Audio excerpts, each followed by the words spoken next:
The British Isle that we'll visit today holds 1,001 treasures hidden away in rolling green landscapes that take the breath away. A mere 12 kilometers away from the neighboring island of Great Britain, our destination is known for its green wilderness, its steep cliffs, and its crystalline waters. The land is steeped in Celtic myths and legends, in which elves and fairies figure prominently. Although it's also known for being a land of migration and poverty, Ireland's still proud of its traditions and receives visitors with open arms. Our trip will start in Dublin, the nation's capital. From there, we'll head to Galway, a bustling town situated in the wild fens of the province of Connaught, and then on to Cork, the second largest city in the country. As we go, we'll visit castles, a few pubs, and even a distillery. Come join us on our all-inclusive tour to Ireland. Here we are in Dublin, the capital of Ireland. A young, lively, and cosmopolitan city, Dublin has been experiencing an unprecedented boom for the past several years. It's become a full-fledged European metropolis, as well as a beacon of multiculturalism and a powerful economic force.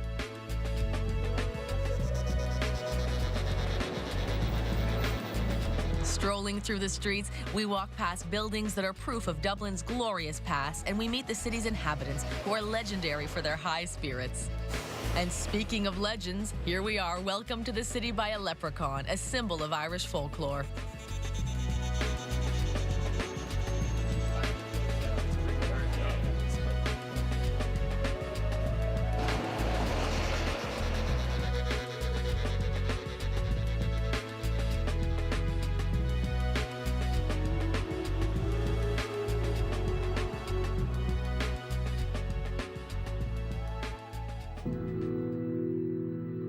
Trinity College is Dublin's iconic university, founded in 1592 by Queen Elizabeth I.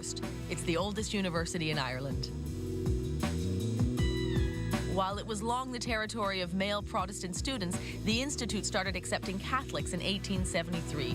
However, women had to wait until 1904 to be accepted as students. More recent buildings are scattered in among ancient structures from the 18th and 19th centuries. Among the more famous students of Trinity College are Oscar Wilde, Samuel Beckett, and Isaac Newton. The high point of our visit to the university is the Old Library, a two-story building that preserves rare and ancient books. Our guide lists off a few titles before we go in. Over 200,000 works are cataloged in the main room, called the Long Room, for its 65-meter length. It's an impressive space filled with sunlight.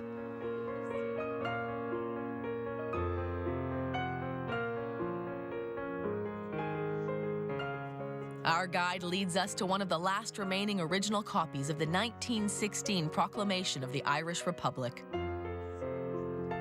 In an adjoining room where cameras aren't permitted, the Book of Kells is on display. Some scholars believe that it's the most beautiful illuminated manuscript in the world. Completed around 800 years AD, it contains the 4 Christian Gospels and 680 magnificently illustrated pages. We leave the library under the watchful eye of the 48 marble busts that line the Long Room, portraits of 48 great writers and thinkers, including this one of Jonathan Swift. We head for St. Patrick's Cathedral, built in honor of the patron saint of Ireland. According to legend, this is where St. Patrick baptized the first Christians in Ireland.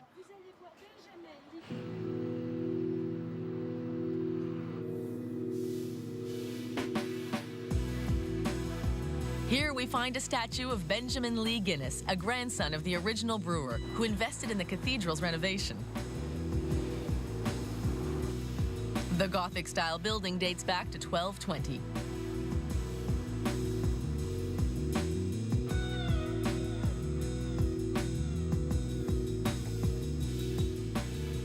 Walking around the neighborhood, we come across Windmill Lane Studios, famous for its work with Irish rock band U2.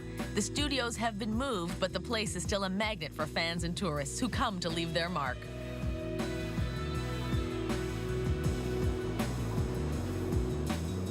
In the city center, Dublin Castle is a magnificent 13th century fortress. The Record Tower, erected in 1258, is the oldest structure on the site. The rest of the castle has evolved over the course of centuries and has been repeatedly damaged by fire.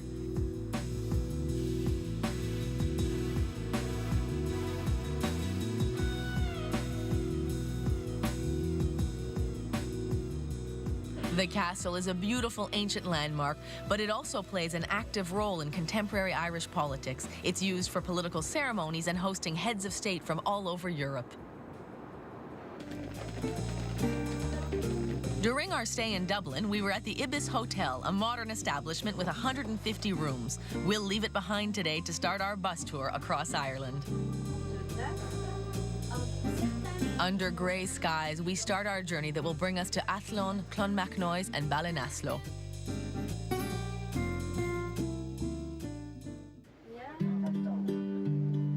Athlone is a charming little town built right on the River Shannon. Its economy is closely tied to fishing and tourism, and it dances to the beat of the Irish music that is energetically played in the streets and pubs by local musicians.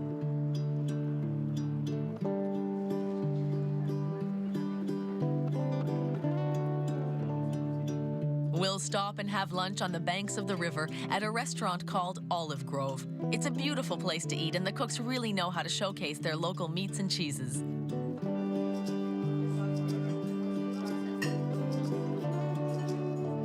Satiated, we head toward Clonmacnoise.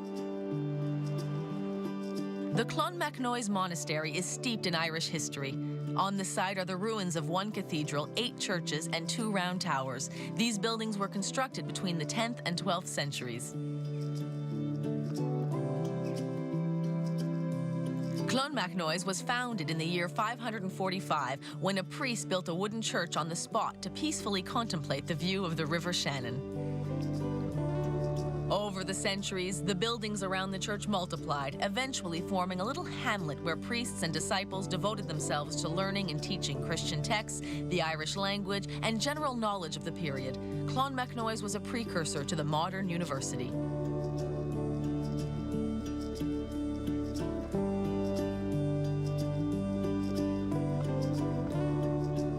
Our guide shows us 3 magnificent Celtic crosses and numerous Christian tombstones, including those of a few Irish kings. The largest is the Cross of the Scriptures, which is richly decorated with carvings of biblical scenes. The high crosses of Ireland were erected to bring prestige to a monastery or to an individual patron.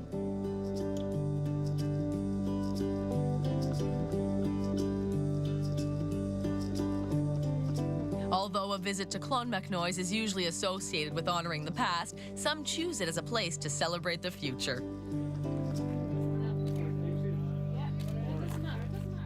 We continue on our way, heading into the neighboring county. We arrive at the Carlton Shearwater Hotel, a 4-star establishment that promises a comfortable and peaceful night to all its guests. Our guide makes sure that everyone has a room, and then we head up to drop off our bags. We'll have the chance to relax in our rooms later on. For now, the skies are clear, and we have the rest of the day to explore Ballinasloe. We step into Maud Miller's Pub, a popular gathering place in town. Here, the selection of beer on tap holds pride of place. The famous brown Guinness flows abundantly.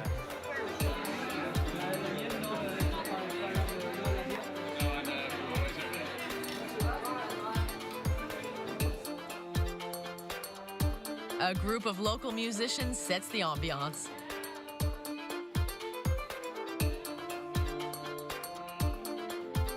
It's almost like our own corner pub, except for the fact that we're in Ireland.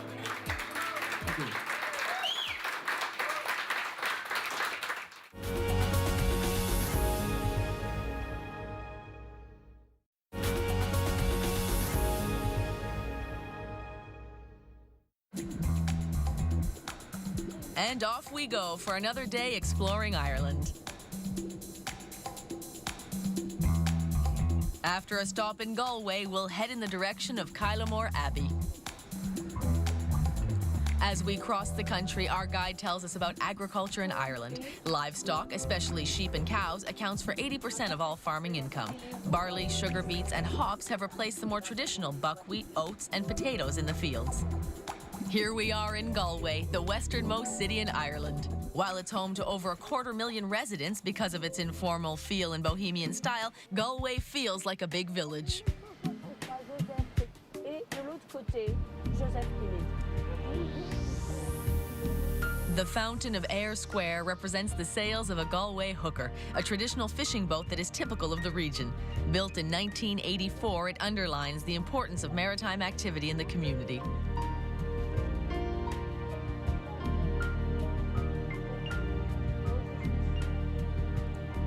The brown doorway is all that remains of a merchant house from the 17th century.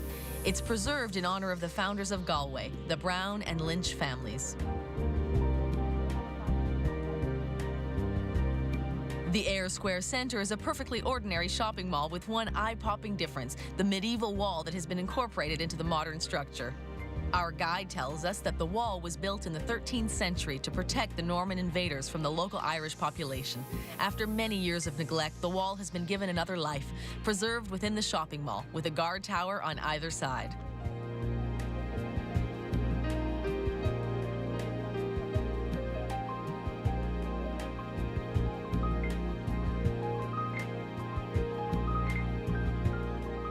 Back outside, our guide leads us through the streets of Galway.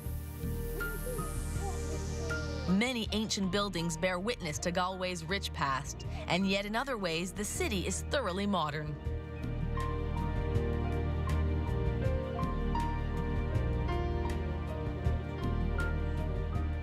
A statue adorns the front of a building called the Ardree House. In Gaelic, Ardree means High King, indicating the ruler of the Celtic kings. This building, once the castle of the Great Lynch family, has today been transformed into a bank. We walk up Shop Street, a pedestrian thoroughfare filled with shops and boutiques, as its name suggests, but also a favorite among Galway's numerous musicians.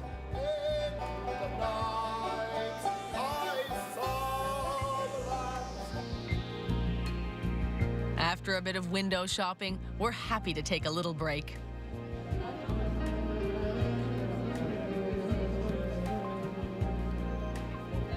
And why not break next to one of the greatest Irish authors in history? On Shop Street, two statues depict a conversation between Irish writer Oscar Wilde and his Estonian contemporary Edward Vilde. In fact, the two men never met, despite their similarities in name, occupation, and period. Back in Ayr Square, we learn the history behind its official name, which was changed in 1965. After a visit from John F. Kennedy in 1963, the square was renamed Kennedy Memorial Park. Close to O'Brien's Bridge, not far from a hydroelectric dam, this is an ideal location for fishing in the River Corrib. But we'll leave it behind and head for the Galway Cathedral, inaugurated quite recently in 1965. We admire its magnificent wood ceiling, its thick stone walls, its mosaics, and its immense stained glass windows. Sheltered from the rain, we head for the Kylemore Abbey.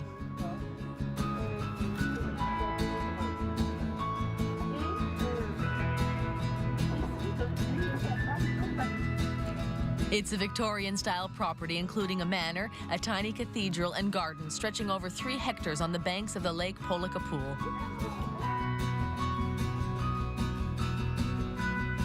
The imposing castle was built in 1868 by Mitchell Henry, a rich manufacturer. He lived there with his wife, Margaret, and their 9 children. Their happiness was short-lived, however, as Margaret died 6 years later at the tender age of 45. Mad with grief, Mitchell Henry decided to transform the estate into a tribute to his deceased wife.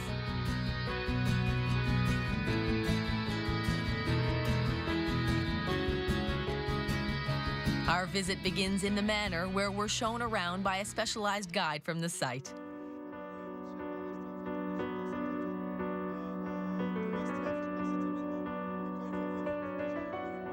Donc l'architecte utilisé pour l'église gothique, pour le mausolée et pour le château est toujours le même.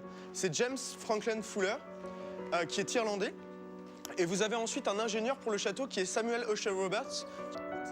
After the Henrys, Kylemore went through a succession of owners until a religious order purchased the castle and grounds in 1920. The Benedictine nuns still occupy the castle. This is why the site is now called Kylemore Abbey.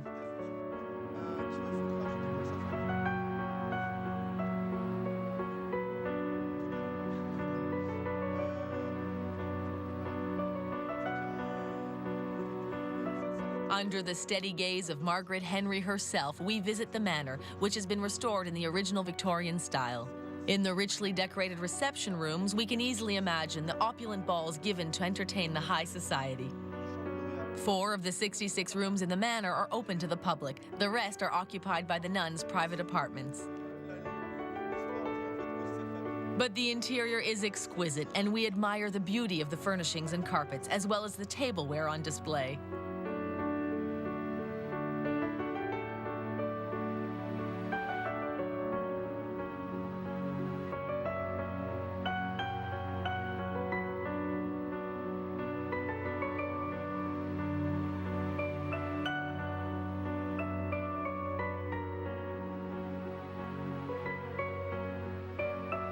Some of the rooms have been modified to accommodate the nuns. Here, a living room has been transformed into a chapel, but the spirit of the Henrys has been respected throughout the renovations made by the Benedictine order.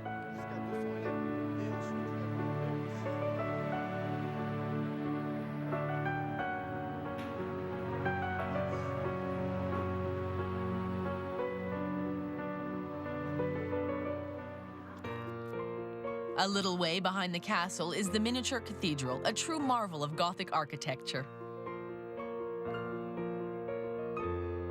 Restored and open to the public, this church was built in memory of Margaret Henry. The splendid structure inspires an attitude of peace and contemplation in its visitors. While Gothic churches are usually known for their austere architecture and their gargoyles, Mitchell Henry opted for a luminous feminine style with angels, flowers, and birds instead of monstrous gargoyles.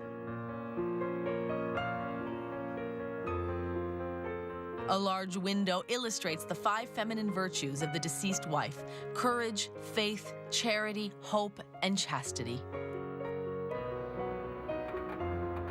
On the bus heading back to Ballinasloe, we come across a few soggy sheep next to the River Suck.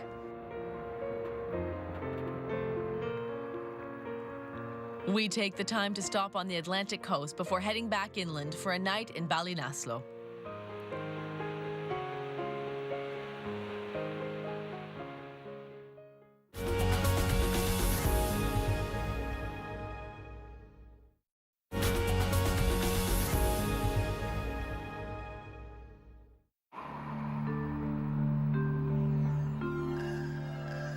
After a second night at the Carlton Shearwater Hotel, we're ready to take off in search of adventure.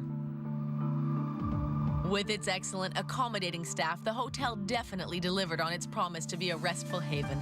A few of us even did a few laps in the indoor pool. And so we're in great shape as we go off to see the cliffs of Moher and the villages of Bunratty and Adair.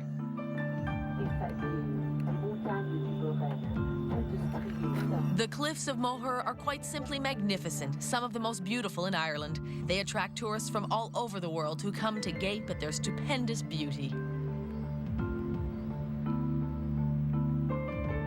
Footpaths take us along the coast, giving us breathtaking views of these exceptional geological formations.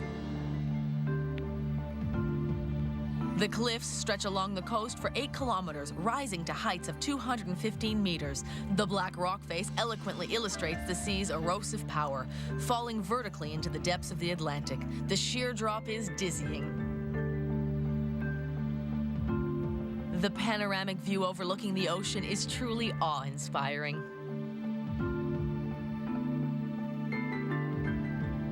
A footpath brings us to O'Brien's Tower, which dominates the landscape. As it is situated on the highest point in the area, it's a perfect place to take a few pictures.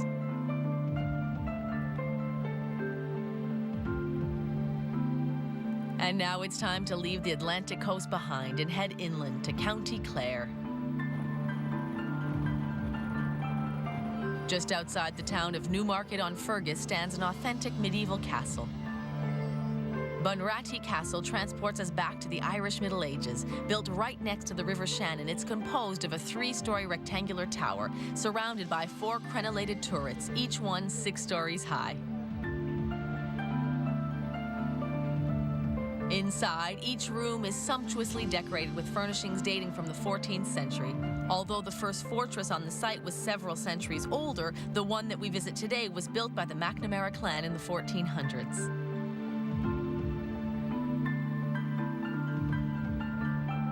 The castle guide invites us to take note of the original detailing in each restored room. For example, in the bedchamber, there are perfectly preserved articles of clothing. And the Great Hall still holds the original banqueting tables.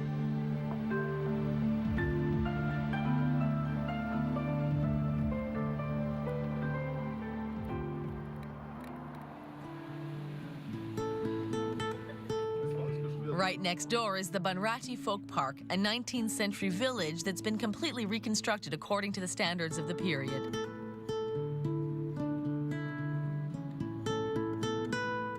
Walking through the tree-lined avenues, we visit the farm, the forge, and the rustic homes of the inhabitants, both rich and poor. And then we go off to County Limerick to discover the village of Adare. Renowned as one of Ireland's prettiest villages, Adare has been given the nickname of the English Village since it was reconstructed in 1840. At the time, the city was designed with long streets, colorful facades, and alternating tile and thatched roofs, like in villages in England. The Holy Trinity Church, erected in the 13th century, was once a Trinitarian abbey. Along with their religious tasks, the Trinitarians worked to free Christian prisoners captured during the Crusades. After the Reformation, the abbey fell into ruin, but today the vestiges have been converted into a Catholic church.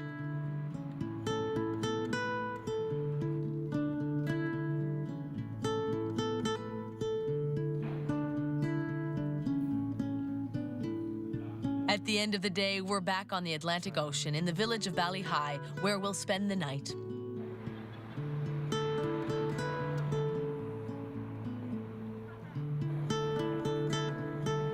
We take advantage of the lovely weather to stroll on the sandy beach, just in time to take in the sunset.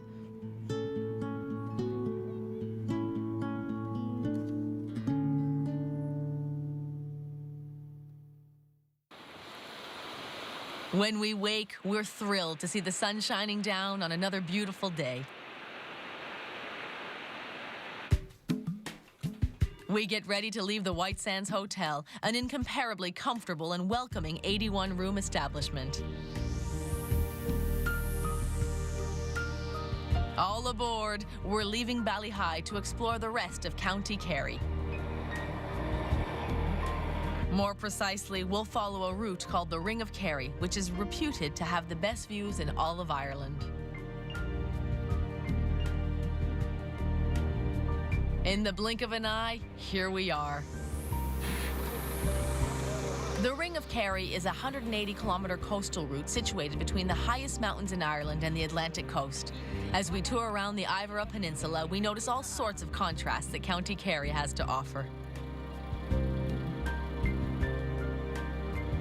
We're surrounded by cliffs and valleys, lakes and rivers, each one more beautiful than the last, filling our gaze with every imaginable shade of blue and green. With unparalleled panoramic views of the Irish mountains and coast, this scenic route is truly worth the detour. During the tour, we pass through many tiny villages that live at a pace that reflects the ocean's influence, with the inhabitants making their living from fishing and tourism. One of these is the village of Sneem, where we'll stop for a short visit. We'll walk over to the monument that was erected in honor of Charles de Gaulle. It's a tribute from Sneem to the President of France, who visited the village on numerous occasions.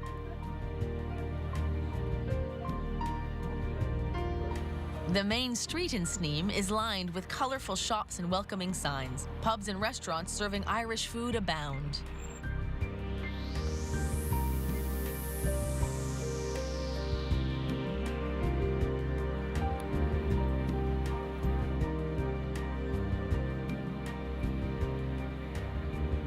In addition to its excellent dining opportunities, Sneem is reputed for its wide selection of traditional music. It's a great place to start a collection.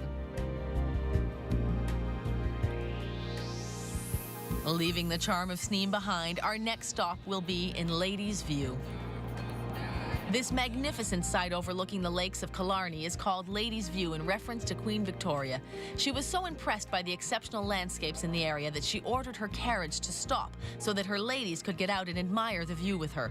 The landscape is green and wild, so very typical of Ireland.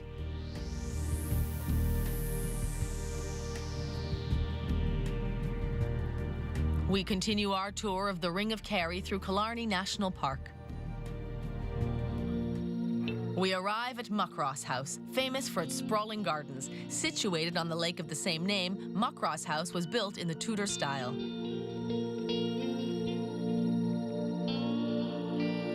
In 1850, once the manor was completed, the owners decided to design adjoining gardens that would be so magnificent as to be unequaled in County Kerry.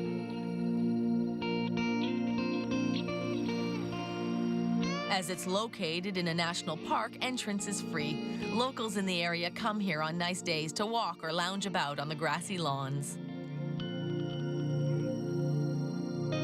The garden was completely redesigned in preparation for Queen Victoria's visit in 1861. It was transformed into a true English garden reflecting the fashion of the period, with a touch of wilderness and a focus on imitating nature. In addition to its numerous ancient and rare tree species, the gardens are especially known for their collection of rhododendrons, hybrids, and azaleas.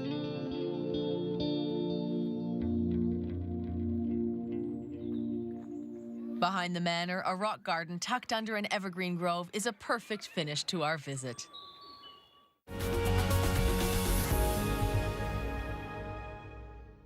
This morning, we're leaving County Kerry and heading for County Cork, the southernmost county in Ireland.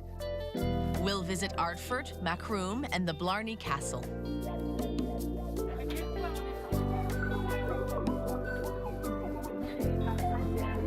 Ardfert is especially known for the ruins of its imposing cathedral right in the middle of the village. Founded by Saint Brendan in the 6th century, the cathedral was used until the 17th century when it was burned so badly that it couldn't be repaired. It has been preserved in this state as an Irish national monument.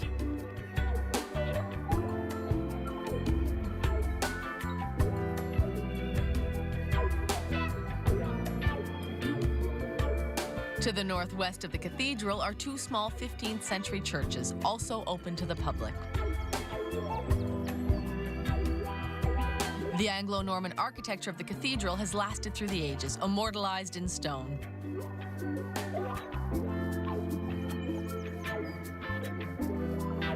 Our guide invites us to walk through the ancient shell of the cathedral with the sky open above us. And then we're off, direction Macroom. Macroom is a small town located halfway in between the cities of Cork and Killarney.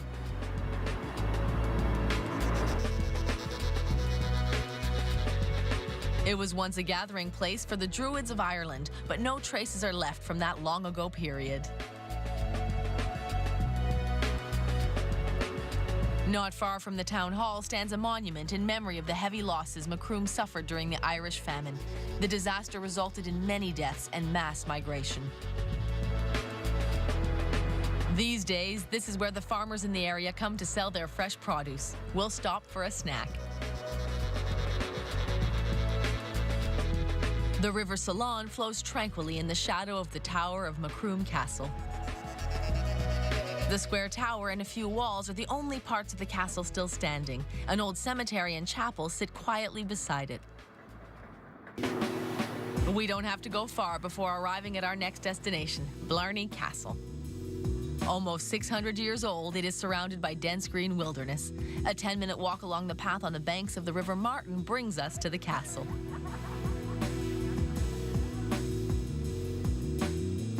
The imposing Blarney Castle plunges us immediately into a fascinating and mysterious medieval universe.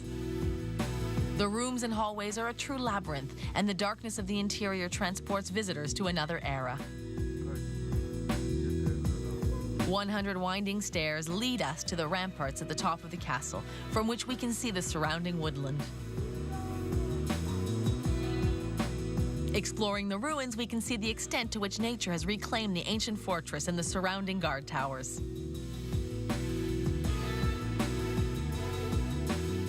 And then it's time to change pace, moving from old gray stones to smooth amber liquor. The Middleton Distillery is the largest whiskey distillery in Ireland, site of production of the famous Jameson whiskey. The Murphy brothers established the distillery within the walls of an old wool mill in 1825. A century and a half later, a modern distillery was added to the complex. Today, Middleton produces 19 million liters of whiskey annually. The old distillery has been converted into a museum, which we'll visit accompanied by an official Jameson guide. We start in the main courtyard, where farmers would come to deliver tons of barley each fall. More than half of the buildings on the site were used for barley storage.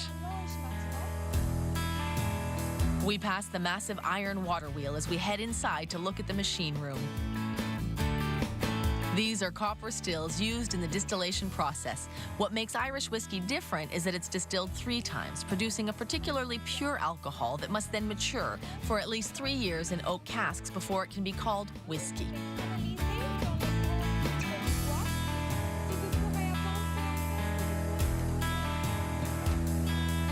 The added plus of a visit to the Middleton Museum is the whiskey tasting session at the end.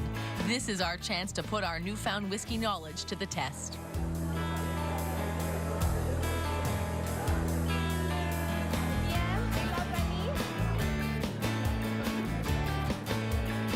And why deny ourselves when we have a designated driver? We trust him to get us to our next destination, the city of Cork.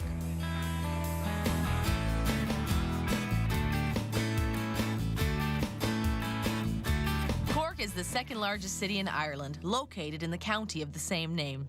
Cork is first and foremost a port city, and it has repeatedly played a decisive role in Irish history.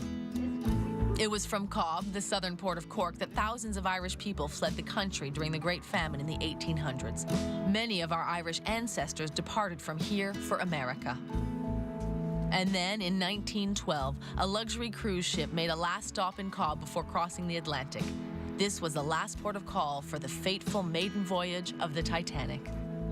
The best way to visit Cork is on foot, following the pedestrian signs, or, if you're lucky like us, following your guide.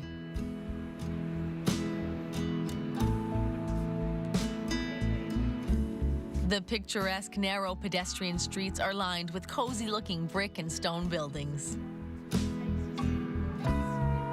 Ahead of us, a church stands at the end of an alley. It's St. Peter and Paul's Church.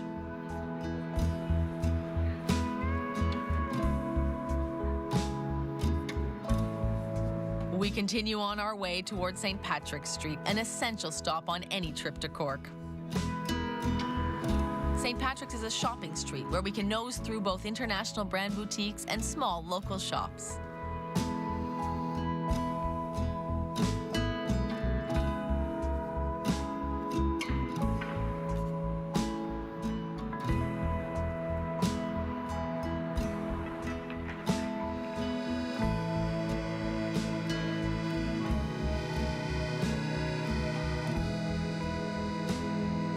On the banks of the River Lee, the City Hall is sumptuous, and the sculpted detailing of the surrounding buildings rival it for splendor.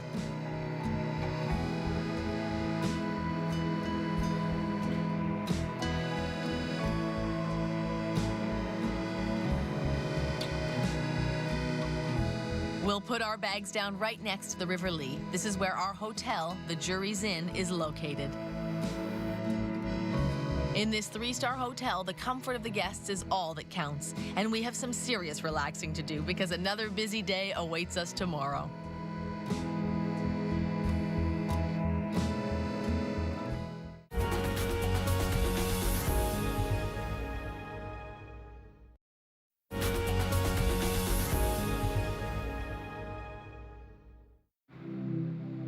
We walk to a misty morning view of the St. Patrick's Bridge in the city of Cork. Before heading on our way, we indulge in a hearty breakfast with a buffet offering a wide variety of warm dishes.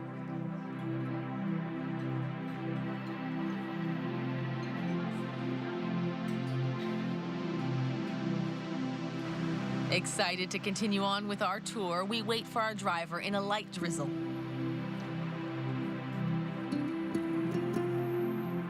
We load up our bags one last time, and this is the last leg of our Irish adventure.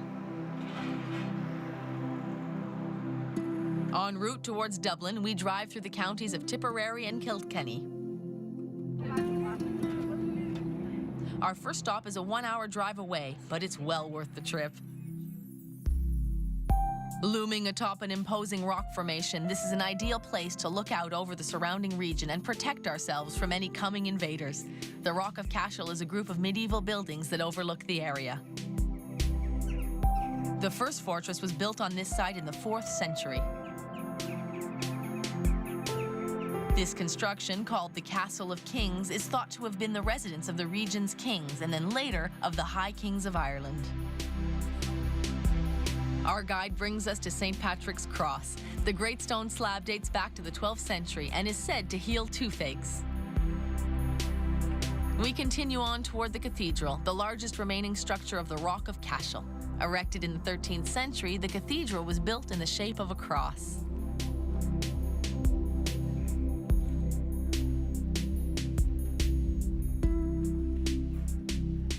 These 3 elongated windows are still in perfect condition, although the roof has been gone for over 260 years. The northern part of the church contains finely detailed medieval tombs from the late Middle Ages.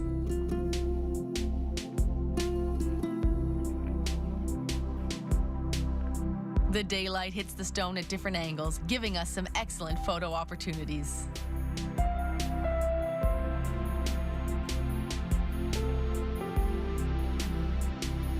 Almost nothing remains of the church's adjoining castle. However, we learn that a secret passage once connected the nave to the castle.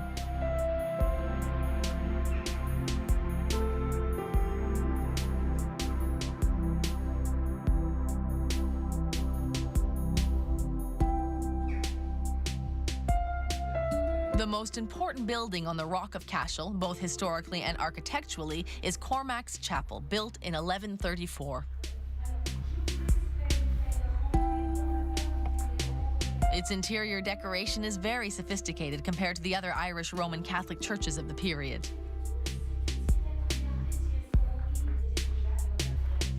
The finely detailed sarcophagus is probably the tomb of King Cormac himself or his brother. The unusually rich frescoes on the ceiling and walls of the chapel were covered with whitewash during the Reformation in the 16th century, and the workers did such a good job that specialists were unaware of their existence until just 30 years ago. To preserve the chapel while it's being restored, the interior temperature and humidity are closely monitored.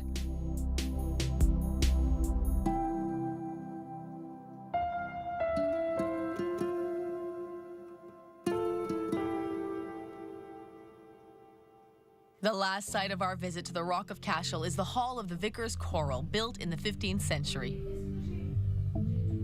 Restored to exactly how it was in its golden age, the hall is today the site of a museum that exhibits items that have been found on the site that must be protected from the weather.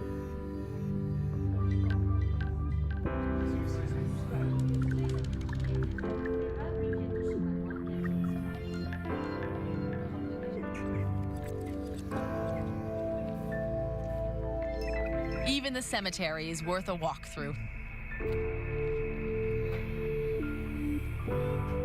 Several high Celtic crosses, astonishingly well preserved, stand in this place of eternal rest.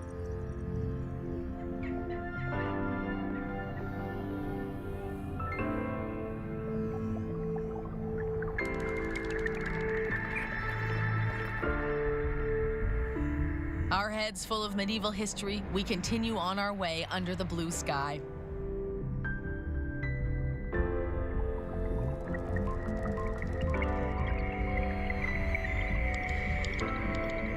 Our tour bus takes us to Kilkenny, a lively city that we'll have the chance to explore after a bite to eat.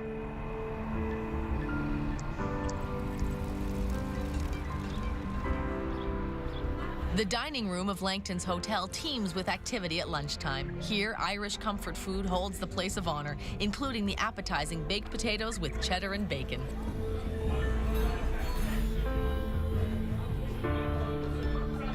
In order to digest it properly, we take a walk through the streets of Kilkenny.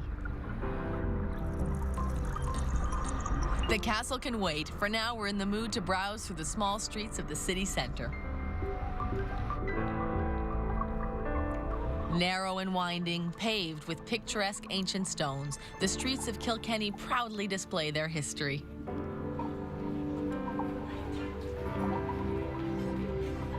We come across many small boutiques and welcoming pubs, as well as sumptuous buildings built out of stone, including the town hall.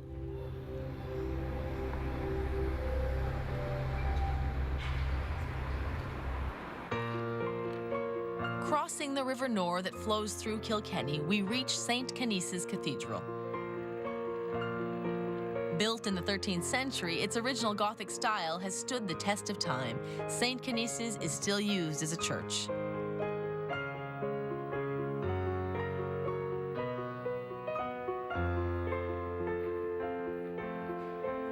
Inside, pale arches draw the eye up to the redwood ceiling.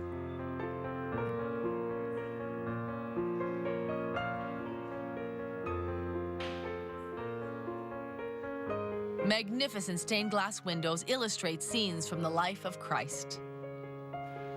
The organ, recently renovated, has been playing here for 160 years.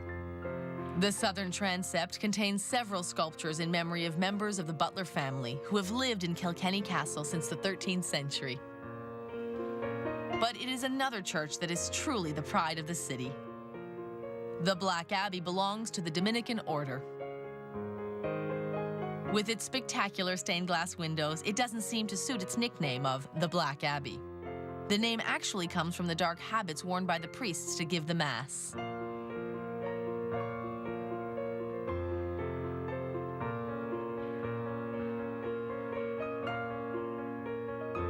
Following the ducks in the river, we arrive at the bridge that will finally bring us to Kilkenny Castle. At 820 years old, this fortress is right in the middle of town and has been inhabited for over 5 centuries by the Butler family. The Anglo-Norman style castle also served as the parliament during the Irish Rebellion in the 17th century and as a recording studio for Mick Jagger.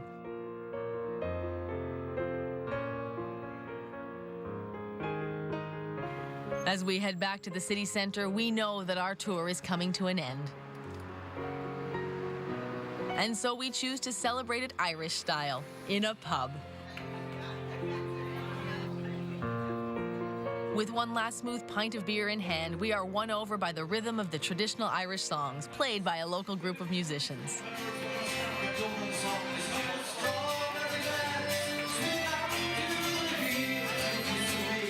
Our applause is not just for the band, but also for the beauty of our trip and the magic of Ireland. Ireland is a country overflowing with dreamlike landscapes. The country, known as Éire in Gaelic, is a land full of people with a zest for life who preserve their natural history and traditions within their modern customs. Resolutely warm and welcoming, Ireland is a dynamic country with a very rich culture. Falling in love between Dublin and Cork isn't a rare occurrence. We'll raise a glass to Ireland as we look forward to our next joy of touring.